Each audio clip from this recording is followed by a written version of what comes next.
Vote नहीं डल पाए। जनता ये बोल रही है कि वोट डल जाए आज ही।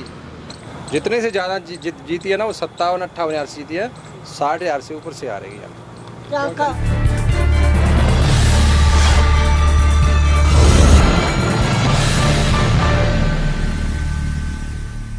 नमस्कार, आपकी जन अदालत न्यूज़ से मैं हूँ राजा भैया पाल और इस समय मैं भांडर विधानसभा में हूँ।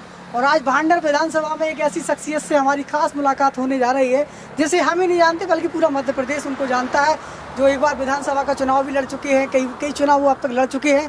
और फूल सिंह बरैया जी जो कि बहुजन संघर्ष दल में हुआ करते थे, उनकी पार्टी में भी तमाम पदों पर वो रहे हैं। तो आज हमारी सीधी मुलाकात हो रही है मध्य प्रदेश कांग्रेस कमेटी के महासचिव केशव बघेल से, जो कि डबरा से जुड़ रहे हैं। केशव सिंह जी, आपकी जन अदालत में आपका बहुत बहुत धन्यवाद।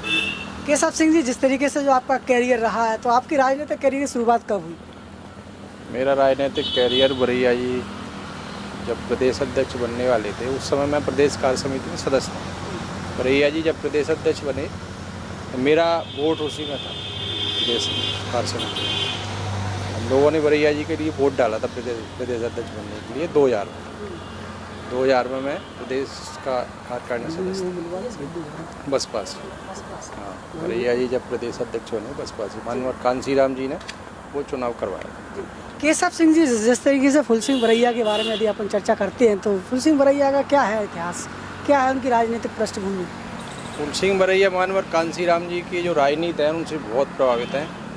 यानी फूल सिंह बरैया का जो झलक कांसीराम जी के सच्चा जिसको कहें कि कांसीराम जी का सच्चा मिशन वाले आदमी, मैं फूल सिंह बरैया में झलक देखता हूँ। तो कांसीराम जी की जो विचारधारा है ना वो फूल सिंह बरैया में कूट कर गई। जिस तरीके से देखा जाए, कांग्रेस वो आरोप लगा रही है कि जो संविधान जो है खतरे में है।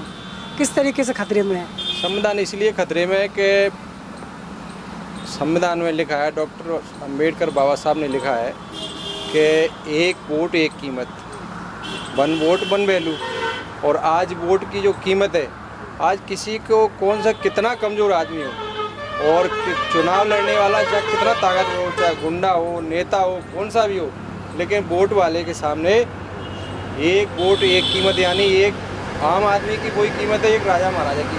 वोट की सबकी एक ही डालना है। तो हमारे वोट का आज जब एमएलए खरीदेंगे तो फिर वोट की कीमत ही ख़त्म हो जाएगी।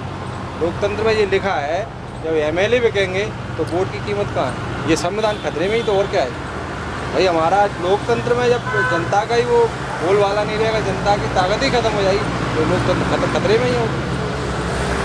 तो केशव सिंह जी, आप कांग्रेस में आप क्यों आए? आप तो बीएसपी विचारधारा के थे, कांग्रेस में आने का क्या कारण? मैं बीएसपी का विचारधारा का था, लेकिन बीच में मैं बीजेपी में भी चला गया। हमारी पार्टी के जब टूटन हुई है ना, उस समय कोई कहीं चला गया, कोई कहीं चला गया।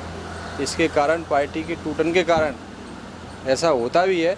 लेकिन मेरी मूल विचारधारा बसपा की है, या हम लोग समानता वाली विचारधारा की हैं, तो हमें अच्छा नहीं लगा किसी पार्टी में।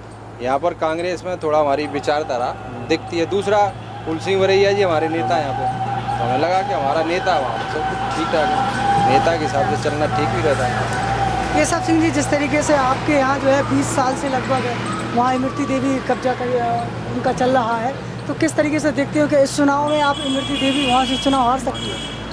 इमरती देवी हार नहीं सकती। इमरती देवी तो चुनाव अब वोट नहीं डल पाए।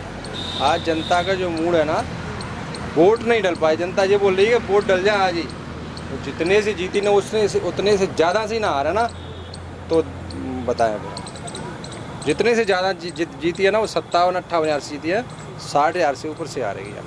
क्या जनता ने नकार चुकी। डबरा के क्या ऐसे कारण है कि डबरा की जनता उनके खिलाफ? डबरा में क्या है, उसने विकास कोई किया नहीं है अभी तक। तो ये चलता रहा क्या है कि मेरी कोई सुनता नहीं है।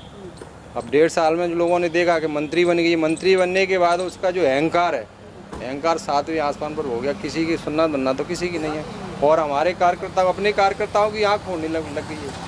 किसी कार्यकर्ता ने, देखो कार्यकर्ता से ही नेता बनता है। नेता कौन बनाता है? कार्यकर्ता। जब कार्यकर्ता अपने काम की बोलेगा और तुम आके फोड़ने की बात करोगे, धमकी दोगे उसको, क्या आंसू होगा उसका? कार्यकर्ता ही सब कुछ है। जब आप कार्यकर्ता को नहीं समझेंगे तो कार्यकर्ता क्यों समझेगा तुम्हें? फिर अनपढ़ महिला है, विकास के बारे में कोई चर्चा नहीं है, कुछ करना धरना है नहीं है। झूठी बात, अब झूठ के पुलिंदे खुल गए उनके, झूठ बोलने के अब ज़्यादा दिन तक नहीं चलेगी। जनता ने उसको अब यार नकार दिया बुरी तरह से। तो इस समय डबरा में विकास के क्या मुद्दे हैं? डबरा में बहुत विकास के मुद्दे हैं। भारतीय जनता पार्टी ने झूठ बोल करके नगर पालिका चुनाव में ये बोली कि हम इसको डबरा को चंडीगढ़ बना देंगे, लेकिन डबरा सबसे पहले प्राथमिकता डबरा में जिला बनना चाहिए। डबरा जो जनता की मांग है, डबरा में पानी की समस्या है इस समय, डबरा में बहुत ऐसी समस्या है, ग्रामीण क्षेत्रों में तो कोई विकास हुआ ही नहीं। तो विकास के नाम पर इसको वोट दिया कि चलो कोई बात नहीं, अब करेगी, अब करेगी, अब करना धरना कुछ नहीं है। एक सबसे बड़ी समस्या जिले के बाद ग्रामीण क्षेत्र पिछोर एरिया है, वहाँ पर नहर पहुँच नहीं थी, लेकिन भारतीय जनता पार्टी के कारण, उनके नेताओं के कारण जहाँ से नहर जोड़ना चाहिए वहाँ से तो नहर जोड़ी नहीं। जो हरसी हाई लेवल है ना, उधर से नहर जोड़ना थी, लेकिन उसको ऐसे ले जा रहे हैं जैसे सिंध नदी से, जो रतनगढ़ साइड से उल्टी गंगा चढ़ा रहे हैं। उल्टी गंगा वो चढ़ ही नहीं सकती। कम से कम समस्या हर बार झूठ बोलती है अमृति देवी जी कि अब की बार हम नहर डलवा देंगे, नहर आ जाएगी तभी वोट मांगने आऊँगी, लेकिन अब जनता ने समझ लिया अब नहर आई नहीं है, वो वोट का मांग रही है। दूसरा, लोकतंत्र के लिए सबसे बड़ी घातक चीज़ है, आपने इस्तीफा दिया है और आप ही फिर वोट मांग रही हैं। ये लोकतंत्र के लिए खतरा ना भाई। उपचुनाव तो जब होते हैं जब कोई मर जाता है, कुछ हो जाता है, कोई घटना हो जाती है प्रत्याशी के लिए या एमएलए या जनप्रतिनिधि के लिए। आज ना तो कोई मरा है भाई, 3 मरे हैं, लेकिन 25 के 25 तो आज वोट मांग रहे हैं ना जिंदे। लेकिन जनता ने समझ ली कि तुम हमारी नज़र से अब मर ही गए। तो आप बघेल समाज के भी नेता हैं, डबरा के साथ साथ आप कहीं ना भांडर विधानसभा से भी ताल्लुक़ रखते हैं, तो क्या लग रहा है आपको इस बात में? मैं ग्वालियर चंबल संभाग की पूरी बघेल समाज से अपील कर रहा हूँ कि जिस पार्टी में हमारी समाज को मान सम्मान नहीं है, जिस पार्टी में हमें कुछ देना नहीं चाहती, केवल वोट बैंक का जरिया बनाना चाहती है, मैं उस समाज को आगाह करना चाहता हूँ कि भविष्य आपका यहाँ है नहीं है। भविष्य अपना कांग्रेस पार्टी, आज कांग्रेस पार्टी हमें पद दे रही है, आगे बढ़ा रही है, तो हमें लगता है। फिर दूसरी बात सबसे बड़ी मैंने बताई कि हमारा नेता फुलसी मरैया है, तो हमें कुछ दिखता है फुलसी मरैया में कि हमारी समाज का यहाँ भला हो सकता है। क्योंकि एक्चुअली क्या है कि राजनीति में मैं नेता हूँ, लेकिन मैं कल जब किसी चीज़ का विधानसभा का टिकट मांगने के लिए तैयार हूँ, मैं अपनी पूरी तैयारी कर रहा हूँ, लेकिन मेरे ऊपर पैरवी करने वाला कोई नहीं है। हमें दिखता है ये फुलसी मरैया हमारी समाज के साथ कभी अन्याय नहीं होने देगा, ये हमारी पैरवी करें। तो मुझे लगता है ऐसा है, कांग्रेस पार्टी हमारा भविष्य बना सकती है। कांग्रेस पार्टी बघेल समाज का भविष्य बना सकती है। फुलसी मरैया में उन्हें अपना नेता झलकता है। ये आवाज़ थी केशव सिंह बघेल की, जो कि मध्य प्रदेश कांग्रेस कमेटी के महासचिव हैं डबरा। किसी बड़ी शख्सियत के साथ मुलाकात करेंगे, जुड़े रहिए हमारे साथ। नमस्कार।